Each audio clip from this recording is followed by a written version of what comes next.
divertimento, però anche preghiera, quindi stando anche concentrati e percependo il messaggio, cioè la speranza. Con questo spirito, circa 300 ragazzi friulani delle medie sono partiti per raggiungere Roma. Viaggio programmato da tempo per partecipare al Giubileo degli adolescenti in programma domenica. Lì avrebbero incontrato Papa Francesco, ma proprio la morte del Santo Padre ha cambiato il programma della 4 giorni nella capitale, che rimarrà una festa, ma con il momento commovente della partecipazione al funerale di Bergoglio sabato mattina. L'oratorio di Pavia di Udine, giusto? Sì, Allora siete carichi? sì. Che cosa vuol dire per voi questo viaggio? Esperienza e felicità perché siamo tutti insieme. Io sono molto felice anche perché è un'esperienza unica che non è da tutti i giorni andare a Roma, soprattutto in questo anno giubilare. La partecipazione ai funerali del Papa, cosa vi aspettate? Sicuramente tanta gente.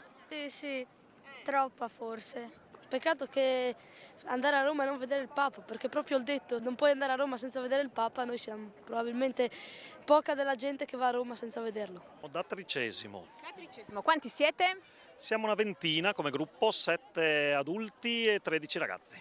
È sempre importante partecipare a eventi in cui la mondialità si raduna per celebrare, diciamo, la nostra fede. E, insomma, anche avere 80.000 ragazzi come si pensa domenica assieme a messa, insomma, non è una cosa che si vede ogni giorno. Sì, sono molto emozionata.